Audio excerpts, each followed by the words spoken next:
Halo semuanya, kami dari kelompok 4 akan menjelaskan materi mengenai sirkulasi pada hewan air yang merupakan penugasan mata kuliah fisiologi hewan air. Sebelumnya, izinkan kami memperkenalkan diri kami terlebih dahulu. Saya Kristina, dan nanti akan ada dua teman saya, yaitu Nandita dengan Farhat, yang akan membantu menjelaskan materi. Berikut adalah keyword yang ada pada materi kali ini, yaitu cairan tubuh, cairan darah, sirkulasi darah, sistem imun, dan parameter hematologi. Yang pertama yaitu ada cairan tubuh. Cairan tubuh adalah suspensi sel-sel dari dalam organisme multiseluler seperti manusia atau hewan yang memiliki fungsi fisiologis tertentu. Cairan tubuh hewan dalam berbagai hal memiliki komposisi yang berbeda dengan lingkungan eksternal hewan. Cairan tubuh hewan terdiri atas cairan ekstraseluler dan cairan intraseluler. Cairan ekstraseluler merupakan cairan yang berada di luar sel dari sebagian besar hewan. Dikenal juga dengan cairan interstisial. Cairan ekstraseluler meliputi plasma darah, cairan interstisial, cairan limfa, cairan sinovial, cairan cerebrospinal, aqueous humor, vitreous humor, endolimfa, dan perilimfa. Sedangkan cairan intraseluler yaitu cairan yang terdapat di dalam sel. Konsentrasi cairan intraseluler harus sama dengan cairan ekstraseluler. Selanjutnya ada osmoregulasi. Menurut Raharjo pada tahun 1980 menyatakan bahwa osmoregulasi adalah pengaturan tekanan osmotik cairan tubuh yang layak bagi kehidupan ikan sehingga proses-proses fisiologis tubuhnya berjalan dengan normal. Cairan tubuh ikan air tawar mempunyai tekanan yang lebih besar dari lingkungan, sehingga garam-garam cenderung keluar dari tubuh. Sedangkan ikan yang hidup di air laut memiliki tekanan osmotik yang lebih kecil dari lingkungan, sehingga garam-garam cenderung masuk ke dalam tubuh dan air akan keluar. Selanjutnya ada pengaturan cairan tubuh. Pengaturan cairan tubuh dibagi menjadi 3, yaitu hipertonik, hipotonik, dan isotonik. Hipertonik merupakan cairan tubuh dengan konsentrasi yang lebih besar daripada konsentrasi cairan sekitar. Hipotonik memiliki konsentrasi cairan tubuh lebih kecil daripada konsentrasi cairan sekitar. Isotonik memiliki konsentrasi cairan tubuh sama dengan konsentrasi cairan sekitar. Selanjutnya ada cairan darah. Cairan darah atau darah adalah suatu jaringan yang bersifat cair. Komponen darah meliputi sel-sel dan fragmen-fragmen sel yang terdapat secara bebas dan dalam medium yang bersifat cair seperti air. Darah berupa cairan terdiri dari plasma darah, sel darah, dan substansi lain yang terlarut di dalamnya. Plasma darah berupa cairan zat sel putih telur yang mengandung bagian-bagian darah dan mineral terlarut. Cairan darah. Eritron adalah jumlah total sel eritrosit dan sel-sel prekursornya yang tersebar luas. Tapi secara fungsional merupakan satu organ. Fungsi utama eritron adalah mensuplai organisme dengan oksigen yang diperlukan untuk metabolisme jaringan. Selain itu, eritron tersebut mengangkut CO2, suatu gas yang juga ditransport dalam bentuk larutan plasma darah untuk dikeluarkan dari paru-paru. Eretan dibagi dalam dua fungsional, yaitu terutama untuk sirkulasi atau ruang darah dan juga dapat digunakan untuk ruang medula atau pool eritropoietik sumsum tulang di mana merupakan tempat pembentukan elemen-elemen berlangsung. Sistem sirkulasi darah secara umum terdapat dua perbedaan, yaitu sistem peredaran darah atau sirkulasi tertutup, di mana darah beredar dalam pembuluh darah, sistem peredaran darah terbuka, di mana darah mengalir dalam pembuluh darah hanya satu bagian di seluruh tubuh, dan perputaran selanjutnya terjadi dalam rongga badan saja. Sistem peredaran darah pada ikan termasuk sistem tertutup dan tunggal. Sirkulasi darah. Fungsi sirkulasi darah. adalah mengangkut nutrien, sisa-sisa metabolisme, produk-produk ekskresi, gas-gas, hormon, dan sel-sel.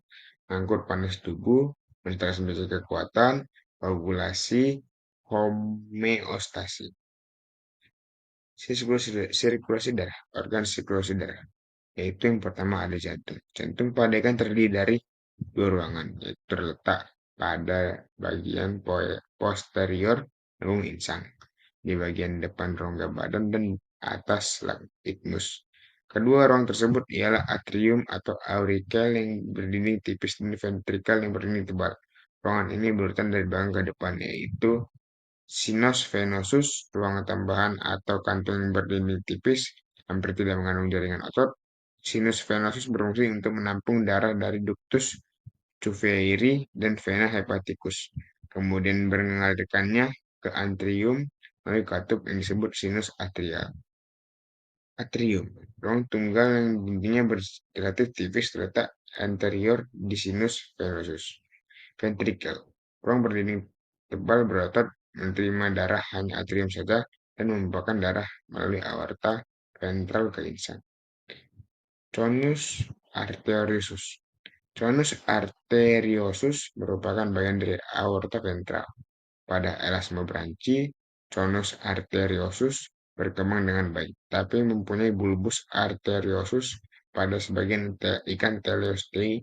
Conus arteriosus sudah terreduksi menjadi struktur yang sangat kecil, sedangkan bulbus arteriosus berkembang dengan baik. B. Saluran darah terbagi menjadi beberapa bagian, yaitu yang pertama ada arteri. Pembuluh darah yang aliran darahnya mencapai ke jantung, biasanya membawa darah yang kaya dengan oksigen ke seluruh bagian tubuh. Yang kedua ada vena, pembuluh darah balik yang aliran darahnya menuju jantung. Struktur vena sama halnya dengan arteri, namun punya dinding yang lebih tipis dan rongga yang lebih besar. Yang ketiga ada kapiler, bagian percabangan seluruh darah yang merupakan tempat terjadinya pertukaran zat atau gas nutrien antara darah dengan jaringan sel. Mekanisme sirkulasi darah ikan. Aliran darah dimulai dari jantung, yang dimana darah kaya akan CO2 menuju sinus venosus, atrium, lalu ke ventrikel. Conus arteriosus atau insang pertukar yang dimana terjadinya pertukaran CO2 dengan O2 menjadi darah lagi yang kaya akan oksigen lalu dipompa menuju seluruh tubuh ikan. Sistem imun. Sistem imun biasa dikenal dengan sistem kekebalan, yaitu mekanisme pertahanan tubuh yang berperan dalam tanggapan adanya invasi mikrobia yang akan atau telah masuk ke dalam tubuh. Sistem imun pada ikan mempunyai dua sistem pertahanan, yaitu yang pertama ada sistem pertahanan alamiah atau imun non-spesifik, yang kedua ada sistem pertahanan adaptif atau imun spesifik. Sistem imun nonspesifik bersifat alamiah dan merupakan pertahanan pertama tubuh dari penyakit atau patogen yang masuk. Disebut nonspesifik dikarenakan tidak hanya merespon jenis patogen tertentu. Sistem imun nonspesifik pada ikan berupa fisik yaitu kulit, sisik, dan lendir, humiral yaitu lisozim, asam lambung, laktoferin, komplement, dan interferon, dan selular termasuk fagosir dan sel. Sistem imun spesifik merupakan pertahanan kedua dan dapat mengenali secara spesifik patogen atau sumber penyakit yang diartikan sebagai antigen atau butuh waktu untuk mengenali antigen sebelum muncul respon.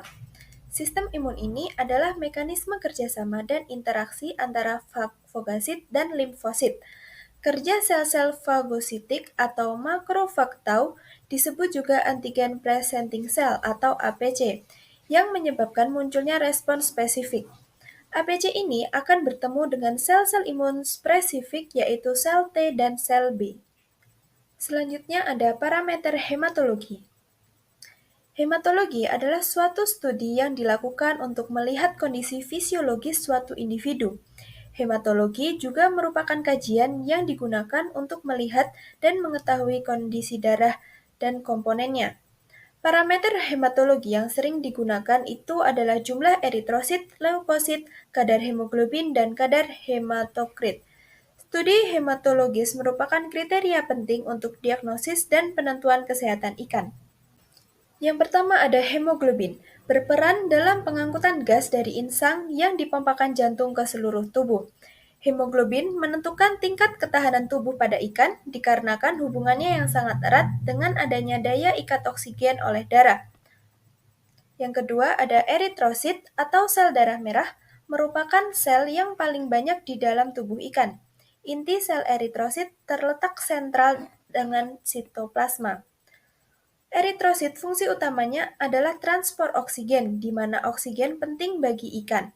Ikan memperoleh gas vital ini secara langsung dari air melalui insang. Yang ketiga ada hematokrit, adalah suatu istilah yang menyatakan volume sel-sel eritrosit dalam 100 mm3 darah yang dinyatakan dalam persen. Parameter nilai hematokrit merupakan gambaran dari proporsi besarnya jumlah eritrosit yang terdapat di dalam darah ikan. Nilai hematokrit dapat digunakan untuk fluktuasi jumlah eritrosit dan hemoglobin.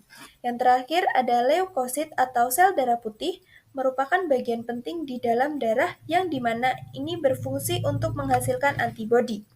Leukosit juga digunakan sebagai pertahanan non-spesifik yang akan melokalisasi patogen. Fungsi utama leukosit adalah merusak bahan-bahan infeksius dan toksik melalui proses fagositosis dengan membentuk antibodi. Sekian yang dapat kelompok kami sampaikan, kurang lebihnya mohon maaf. Terima kasih. Wassalamualaikum warahmatullahi wabarakatuh.